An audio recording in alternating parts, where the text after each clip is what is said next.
So without any income, I've got bills piling up. I can't pay rent. The creditors are calling.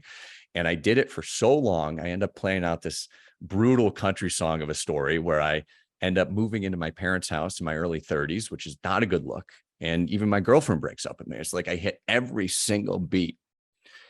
And it was only once I landed in my parents' guest room that I realized that this dark space I was in, that discomfort, was the path forward.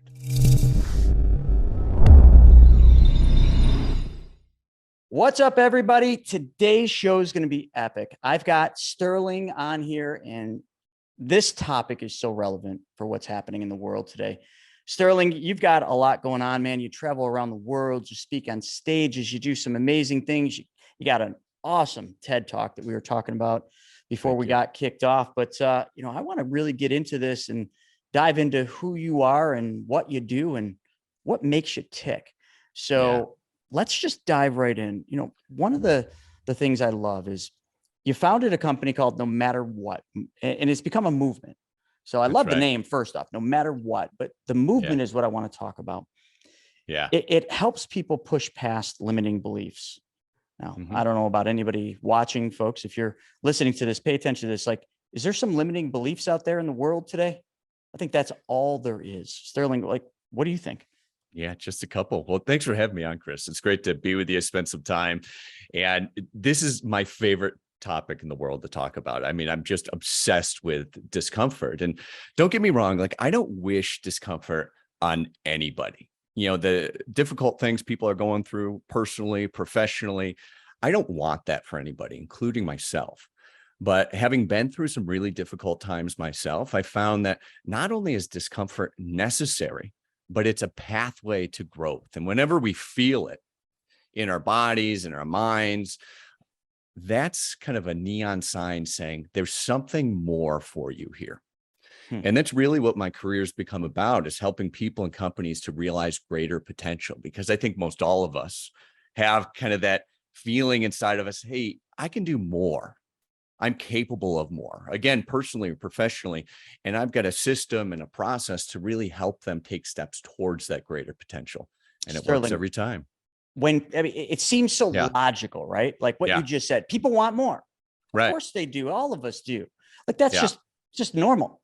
Yeah. But why don't people take that extra step? And I want to go into something that Earl Nightingale said in one of his talks, but what is your opinion on, if we all know, we want more, and it's really not that difficult to get more, but we all stop sometimes 3 feet from goal. Why? Yeah. Because it doesn't feel good. I mean, discomfort by definition is uncomfortable. I don't know how it is for you, but I wake up in the morning just naturally avoiding discomfort. Boom, snooze, right? So common for many of us. Then I get up, I feel a little tired, boom, coffee. Get to the office, look at the stairs, boom, elevator. Every time there's an option to go towards discomfort, I'm just naturally, without even thinking about it, going towards comfort. And I think it's that way for many people.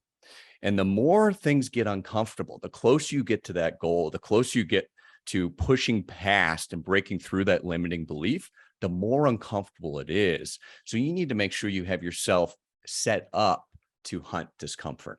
Now, what I would say about that is it is a skill. There are no babies coming out of the womb where the doctor's holding them up being like, we've got a discomfort hunter in this one, right? Or the opposite, this one can't handle discomfort. Babies aren't born that way.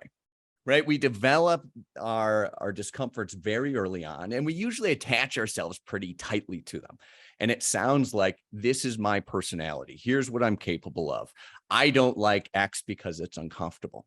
I'm not a long distance runner. Now, there's some biological, physiological things that come into play there, but that discomfort is driving our lives. It's not how much money you have. It's not how much time you have, or better said, how you spend your time. It's not even your relationships. It's that discomfort. And I found some research out of the University of Michigan where they were studying discomfort, physical discomfort, like maybe you stub your toe, emotional discomfort, maybe you lose a job, a deal goes south, you break up with a loved one. And as they're scanning people's brains and bodies going through the discomfort, they found that no matter what kind of discomfort somebody was feeling, the brain and body process them almost identically. Believe it or not, it's so close. You can take acetaminophen and it will help you with emotional pain. Isn't that crazy? That is nuts. Now, all the disclaimers about that. I'm not a doctor. That's not a biohack. I don't suggest you do that. But what I do suggest, and to your question, is that we take the next step. If where we meet discomfort is the same anywhere, we can grow our capacity to deal with it everywhere. It's a muscle you can build. Everybody knows you want to build your biceps, you go to the gym. Well, if you want to build your courage, your resilience, your ability to create breakthrough results, you hunt discomfort. And this is something you just cultivate over time. Dude, you just nailed it. Like, I loved when you said, like, the baby comes out, we got a discomfort hunter here. Like, I seriously think I am that baby. Like, I'm probably the anomaly. Like, I do hunt discomfort. But it wasn't always that way. I mean, I'll give you an example. When I was young, my main goal was to become a pro snowboarder. And there's a lot of discomfort for being any professional athlete. And I remember when I finally made it, I went to this contest, my first pro contest, and I'm on the lift going up. I'm the first one going up. When you're excited about something, you just get up early. It's a foggy day out in New Hampshire, and I'm going up, and I get out of the fog and on this little knoll where it levels out. And I look to my left, and there was this ginormous jump. And I'm like, that can't be the one. But then there's all the fencing. I know what a contest jump looks like. I'm like, there's no way they're going to make us hit that thing. Yeah. So I went from being this eager pro snowboarder, I'm so pumped, to now, like, I'm scared out of my mind. I'm thinking, all right, maybe I just like take the lift and I just ride down. Nobody will know I'm not here. So like right there, that discomfort, like that was almost something that just made me go the opposite direction. But I got up to the top, and all the other riders start showing up. We're all discomfort. We're all facing discomforting feelings and fear.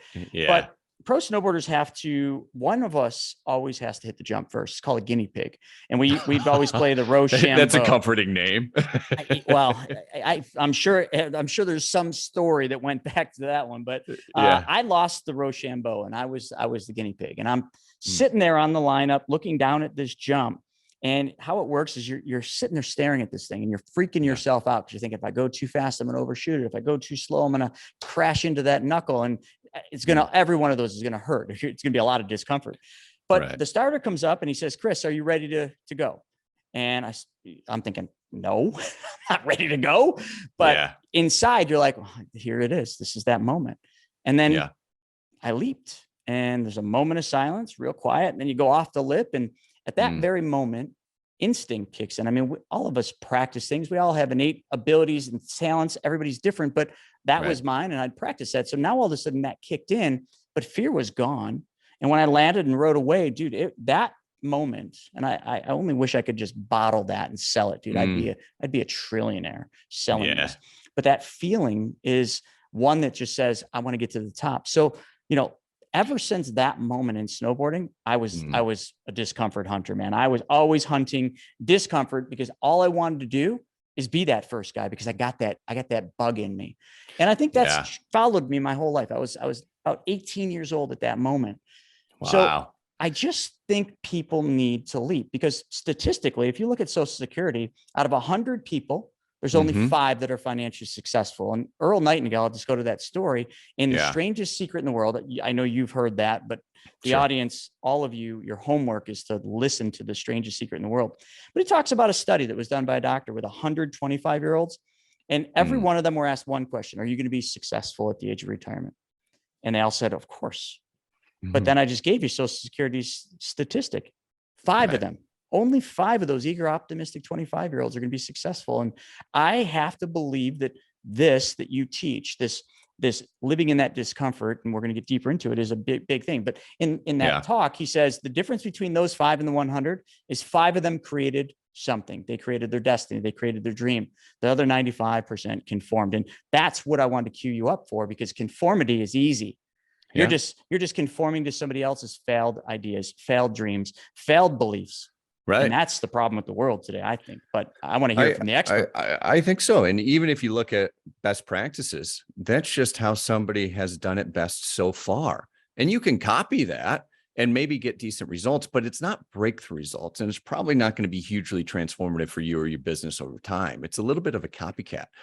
But I think what you had in that snowboarding thing is something what we all need to move through that discomfort and break that conformity that we're in many ways born into, right? We're born into wanting to fit in, and we want to be comfortable. And it's made worse because these days in modernity, we've got, working online. I can be entertained on my couch with Netflix. I can order food in. Like, I really don't need to be uncomfortable anywhere.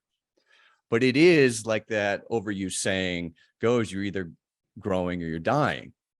But if you're growing, you're uncomfortable. It's just part of it. And what you had going up that lift is what we all need to get through discomfort, which is a commitment. Like, you committed to be in that race, to do that jump. When you committed to being part of the Rochambeau to decide who was going to go first, right? Like, there was a commitment there. And when your commitments are stronger than your feelings, that's what's going to pull you through the discomfort. And every time is what you experience on the other side. I always tell people, when you're hunting discomfort, you're ultimately free of it. And people will say to me, look at my bank account, look at my relationships, look at my business. I don't need to hunt discomfort, Sterling. I'm surrounded by it. But my answer is always the same. You're not hunting it. You're living with it and probably rationalizing why you have it. When you're hunting it, you're free of it. And you have that experience that you had at the other side of that jump, which is just incredible freedom, probably joy, maybe even love. That's always on the other side of discomfort. You just have to commit to break through it. Does that all make sense? It makes perfect sense. And, I think a lot of people, like you were talking about, a lot of people are just in denial. Like, they don't know what their discomfort is, or maybe they're just living it, so they don't know it. And I know, just we were talking, you have like a way to figure this out. You have a quiz that you do where you can help somebody identify these points, these discomfort points. And then your book is actually called Hunting Discomfort. Convenient, but that book will help identify it. So can you just hit that real quick? Like, exactly. What does that do for somebody when they actually understand what that discomfort is? Well, so many of us, as I was saying earlier, are on this autopilot of turning away from discomfort and into comfort. And we do that in a couple of different ways. I call them the discomfort default. One, we deny it. We pretend it's not happening. Oh, maybe my bank account's not looking so good, but I'm just not going to look at it. I'm going to put a smile on my face. I'm going to leave the door.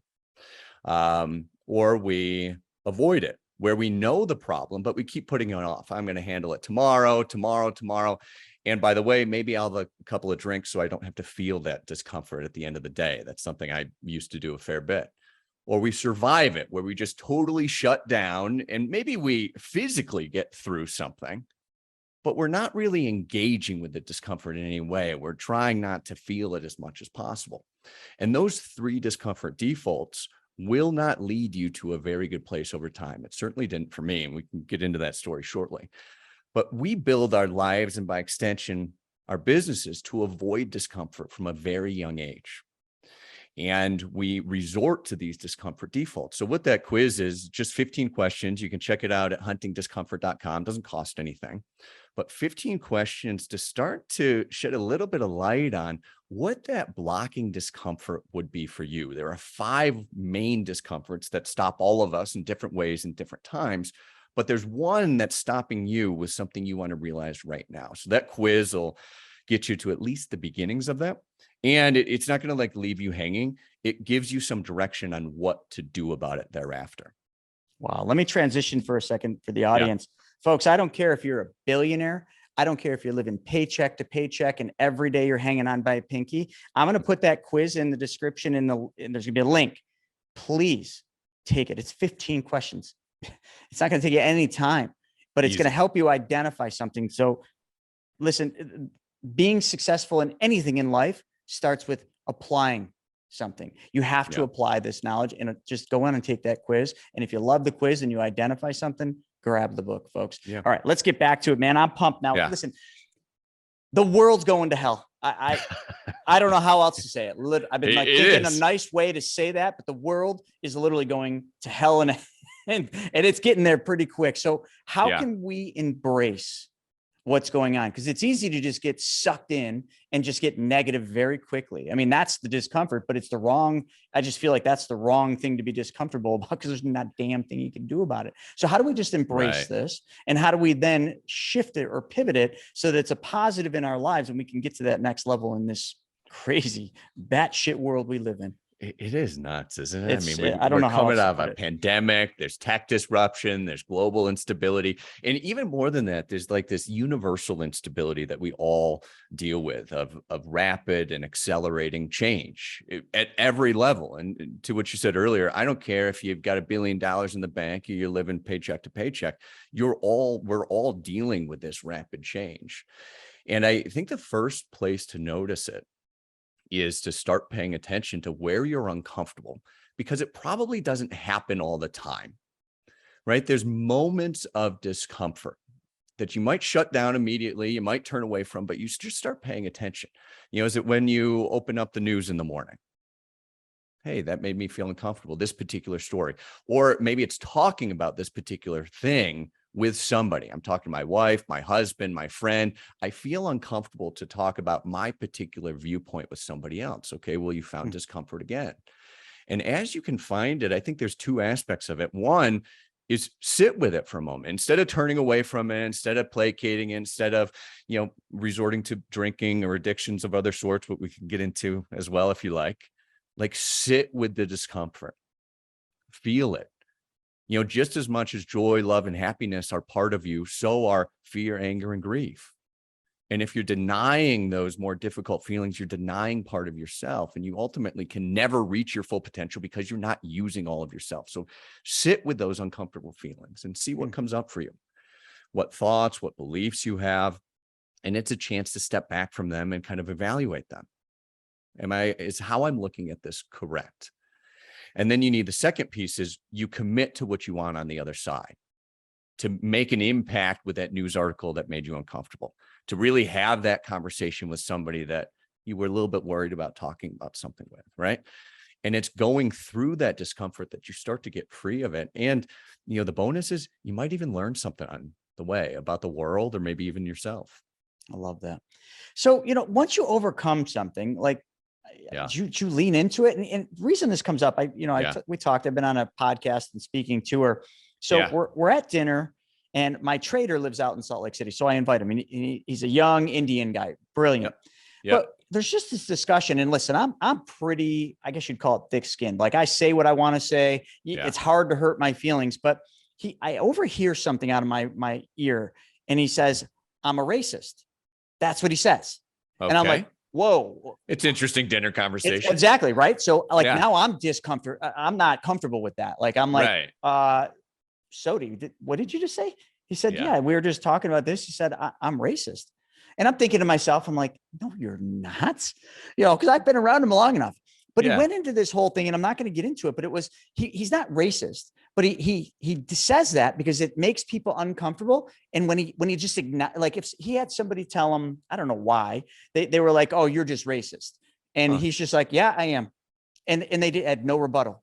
So he literally just diffuses the situation by just saying that. But really what he's referring to, and this is kind of what I mean by leaning into it, he's not racist at all. I mean, he's Indian. Like he gets, people talking about him all the time, but he talks about the cultural upbringing.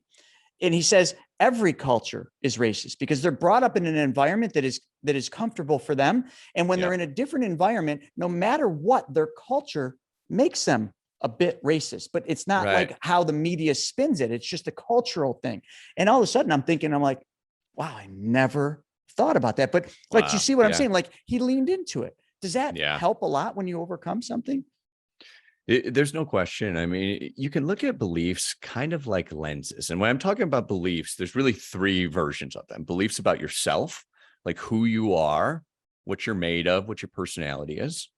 Beliefs about others. That's probably where racism would fit in. Like, this particular person or this group is this way. And there's beliefs about the world. The world is just this way. And you would find things in that category of, the world's out to get me, or I'm a lucky person.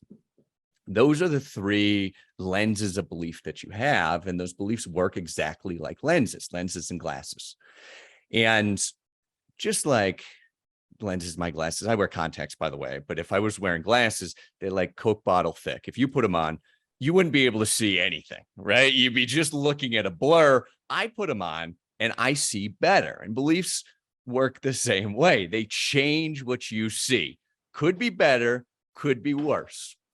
The second, really more important function of beliefs is that I go to the eye doctor every year and they look at my eyes and they change my prescription accordingly, right? To make sure that I'm seeing as optimally as I possibly can, as close to 20/20 as the eye doctor can make it. But how often are people doing that with the beliefs they have about themselves, each other, and the world? We're oftentimes not. We're just on autopilot. And, like your friend, we take in the beliefs from those around us, from your family, from your school, from your friends, from your church, from your culture, from your country. And if we're not taking time to sit back from those things, step back from those beliefs and really evaluate them to say, hey, is this a belief that works for me? Is this a belief that I want to have? Or has maybe this belief worked to get me here, but it's no longer serving me? It gives you the opportunity to surrender those beliefs that no longer work.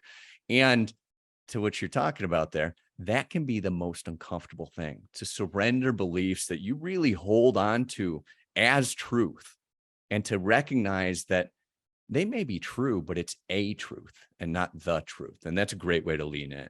I love it. And I know a lot of people when they watch, podcasts or listen to more people listen than watch, but I put these glasses on. These are goofy. Yeah. They're not real, but like what I use these for is to talk about exactly what you just did.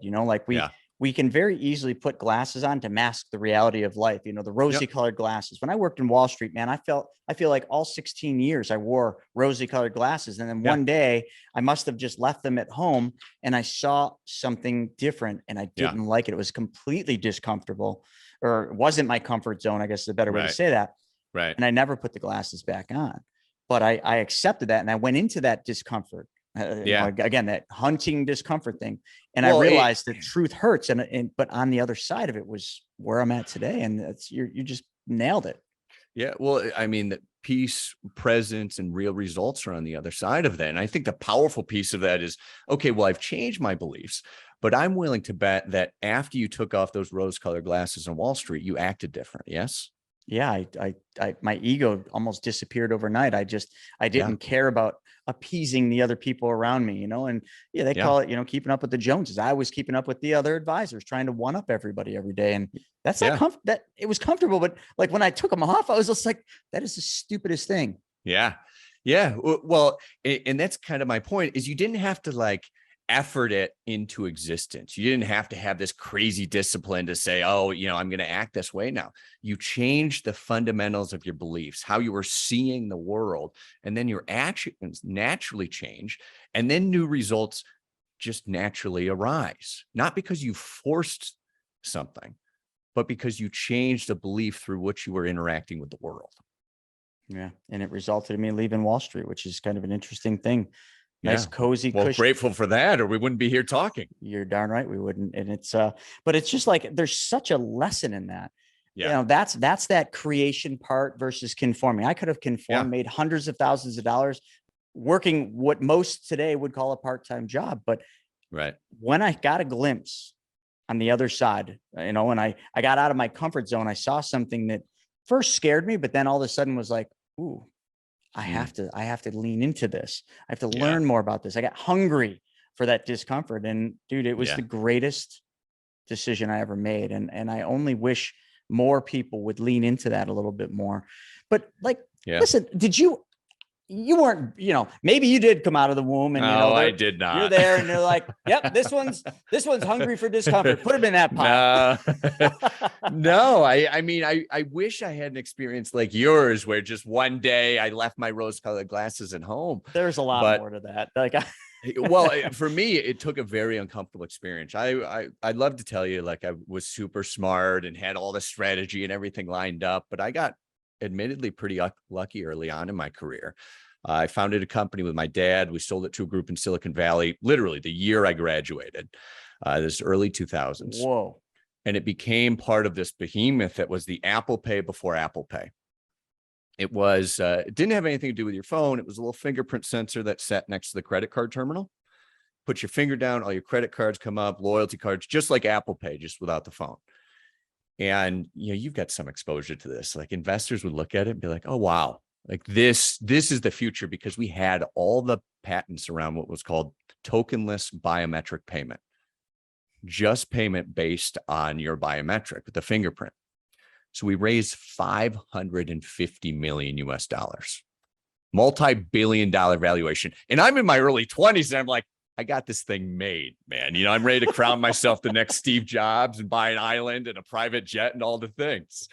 So I was flying high, not hunting discomfort, really quite the opposite, just leaning into the conformity of this big startup bubble that we were in.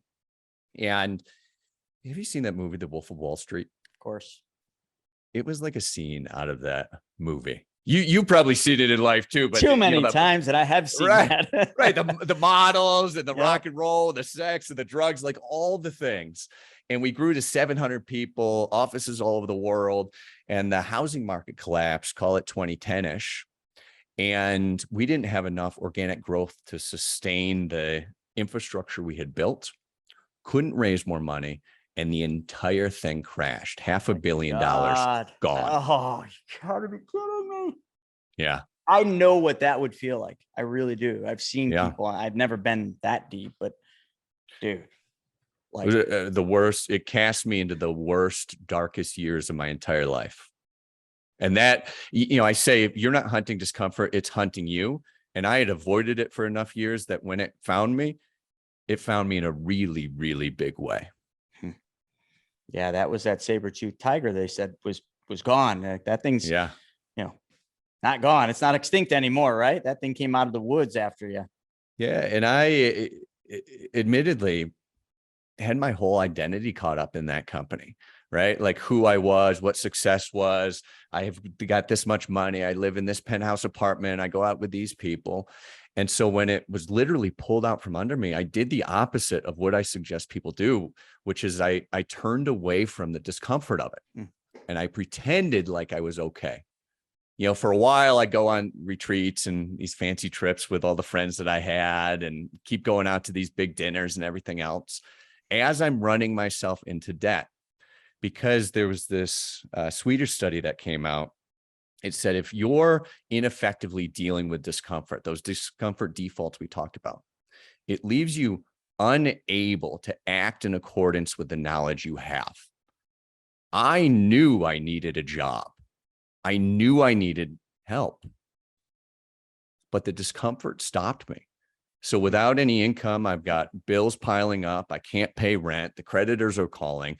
And I did it for so long. I end up playing out this brutal country song of a story where I end up moving into my parents' house in my early 30s, which is not a good look. And even my girlfriend breaks up with me. It's like I hit every single beat.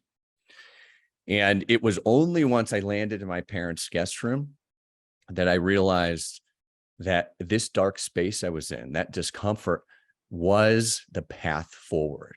And I started taking steps. And, it's really what's been foundational to building back in any way that I have. Dude, that's a crazy story. Isn't that nuts? Yeah, I look back on it. It seems like a movie. Yeah. And it's crazy. You were so young. So you had never had a failure. You just grew up and you're just like, I'm buying an island. And then all of a sudden, one unforeseen event that you couldn't have predicted, you couldn't have probably seen coming.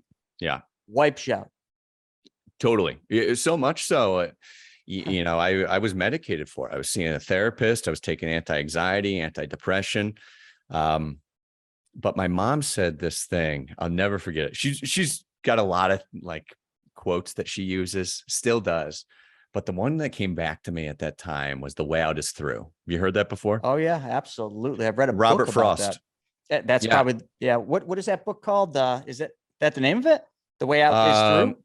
The way out is through is a quote from the Robert Frost poem, "A Servant of Servants." Okay, that's not what I read. I read a legitimate book about exactly what you just said about you got to go through. Yeah. And what I did is I decided, you know what? Let's test this thing out. What do I have to lose? I'm in 6 figures of personal debt, living at my parents' house, my 30s, anxiety, depressed, no friend. I pulled back from friends, communities. I pulled back from anything. I'm like, okay, let's test this out. And to me, It means what I'm looking for is on the other side of any fear, anger, embarrassment, shame that I might have. And right at that moment, I set all my pills aside. I flushed them down the toilet. Again, I'm not a doctor. I'm not suggesting people do that, right? But for me, I stopped taking them cold. And as I'm having this epiphany, my email dings, and it's this conference in Singapore. Not to me, it was basically junk mail. And the thing that scared me most at that time was public speaking. I couldn't even had a conversation like this, not to mention on a stage somewhere. And I said, okay, Mom, let's go. If the way out's through, I hit reply on that email. I said, why don't you have me speak, Bess Sterling? And I don't know if that heavens opened up or the stars aligned, but I end up talking with the conference director, talk him into me being the keynote speaker of their conference. Keynote. Exactly. Like, whoa, hold on. The keynote, your first speech ever? Well, I'd done some things in college. I'd spoken a little bit as part of the business, but never like a keynote. Nobody ever paid me to like stand on their stage and be their keynote speaker. It was a little bit, Chris, I think I had so little to lose. I had nothing to lose. So it turned into a little bit of a game as I was talking with him. So much so I asked him what his budget was. He came back with a number and I doubled it. And I was like, I'd like to get paid this because I didn't think it was real. I'm just like, this will be fun. Like it became a little bit of a game and it didn't become real till he sends me the legal agreement and I'm signing it. And I'm like, shit, this is insane. Not only am I highly unqualified, I'm not a keynote speaker, but I'm terrified to do it. So I signed it as quick as I could. I committed, right? It's that commitment piece. I committed and I sent it back to him. And every day it was like 3 months before, I would wake up in the morning and start to come up with ways that I could get out of it. Maybe I could be sick. Maybe there's a travel problem. Like my mind would just search like, maybe I can get out of this. Like I can't do it. But that commitment kept calling me through it. And I practiced like an insane person, hundreds, if not thousands of times. My poor sister, she was right out of Georgetown marketing grad. And I recruited her to help me. She didn't have a job at the time. I said, you know what, listen, either I'll give you half the money or you can come to Singapore with me. She goes, you're an idiot, Sterling. I'm coming to Singapore. And I practiced hundreds, thousands of times with her, so much so she could probably give you that speech verbatim still to this day. Wow. We get over there and days before I'm sweating, I have heart palpitations. I can't breathe. I can't sleep. Day finally comes. They call me up to the stage and it is a good thing I practiced because I think I blacked out. Like I don't remember giving that talk at all. I've been there. Like the world spins, you get really hot, you're sweaty, right? And I get off the stage and I thought I bombed. So I'm like covering my eyes and I want to get out of there because I don't want the conference director to ask for the money back because I don't have it. And I think that's what he's going to do. Like, I'm like, I must have been so bad. Just get me out of here. And he makes a beeline for me, of course. And he looks me in the eye and he goes, Sterling, I've been doing this for 17 years. And this was the greatest talk I've ever seen. Wow. Insane, right? And by the way, to this day, I think he just wanted to say something nice to me. Like in my mind, there's no way he was in the same keynote that I gave. He's like, oh, here's a guy that traveled from the States all the way to Singapore. Let me say something nice to him. But whether he saw it or not, he did go on to put me in touch with all of his conference director friends. And it was really the beginnings of the keynote speaking career that I have now. And I was like, you know what? My mom was right. The way out is through. I just need to have the courage and the commitment to go through no matter what. And that's how this whole thing started. The coolest thing is like, whether it was a game or not, you leaped. Yeah. Like just right. like me sitting up at the top of that run into that jump. Yeah. You leaped. Like you're just like, I'm going to keynote it. It was, I'm listening to you explain that and I'm feeling it. I'm just like, oh, you're just messing with this guy. And then all of a sudden he's like, all right. And you're like, all right. Okay. Yeah. Right. And then I'm signing the legal agreement. Like, what am I doing? Like, this is nuts. Oh, wow. That's wild. That is wild. That is definitely hunting discomfort right there. And you know what the coolest part of it is in those days, it was really just like something to dig myself out of the hole. Like, how do I never end up back in this place again? Physically, at my parents' house, mentally, the space I was in, emotionally, like, how do I not do that again? And how do I get myself out of this situation that I'm in?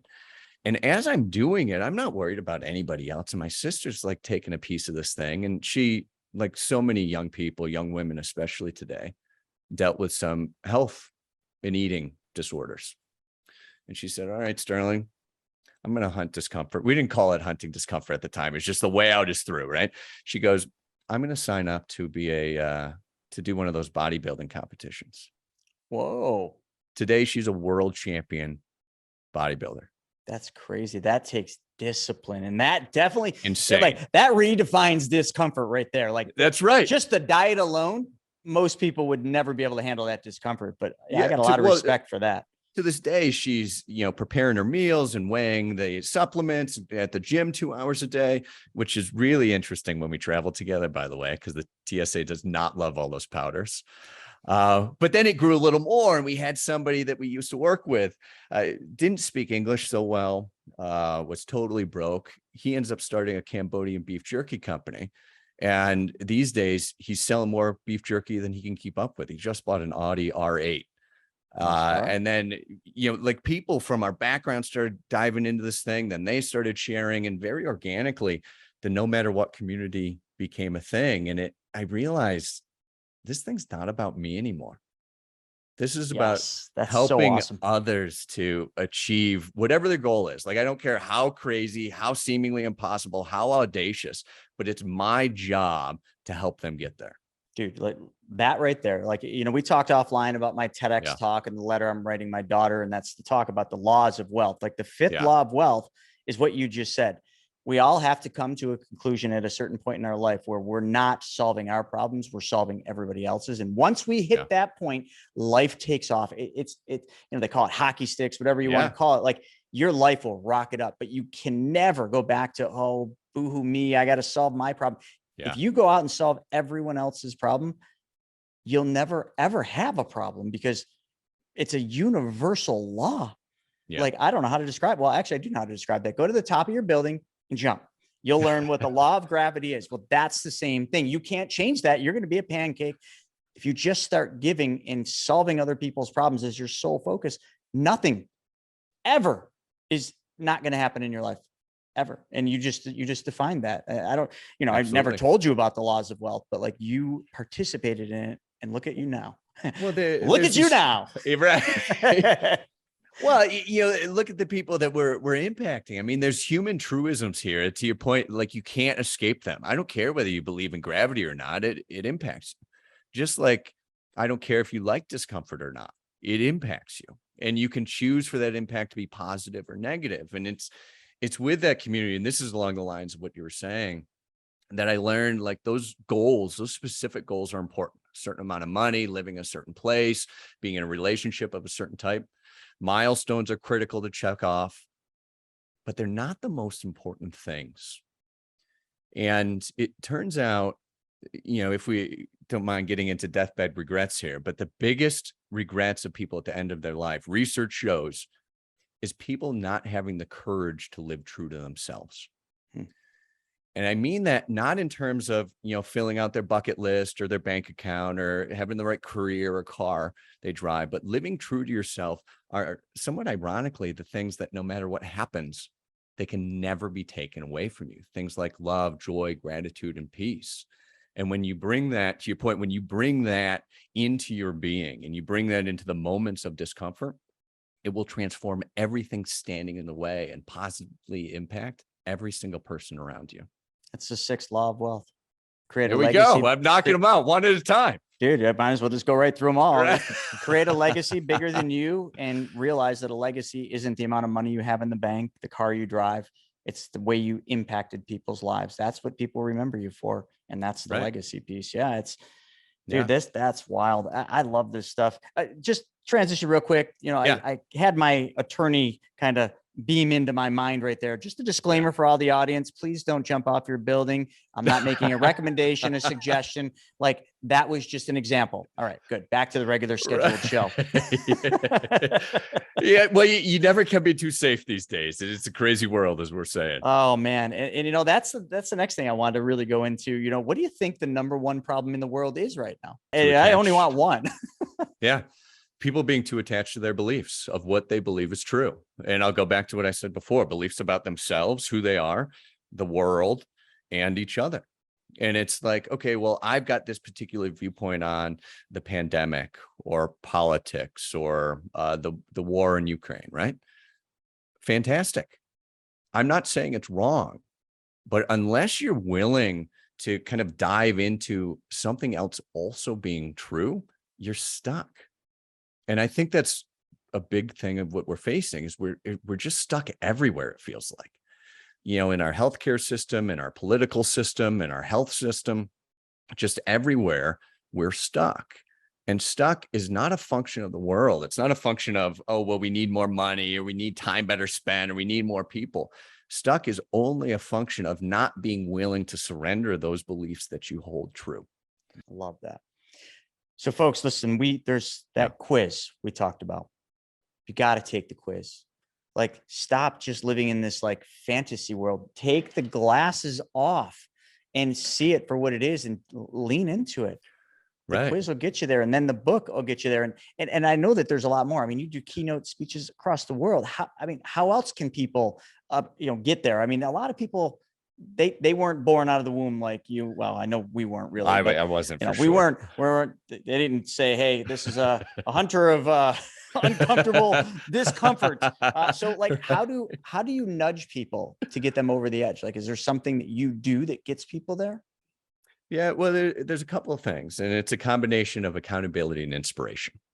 And let's start with the accountability piece. When you're accountable to somebody for something at a specific day and time, you're 95% more likely to achieve something. 95%, just an insane number. And I'm all for self-accountability, by the way. And I think it works to maintain the status quo. Chris, if you're going to the gym 5 days a week already, you don't need to be accountable to me to make sure you get there next week, 5 days, right? You're probably already sufficient and reliable to do that. But if you're looking to grow, like we were saying earlier, everything in your head is going to tell you, don't stop, go back, don't do that. So you need accountability outside of yourself.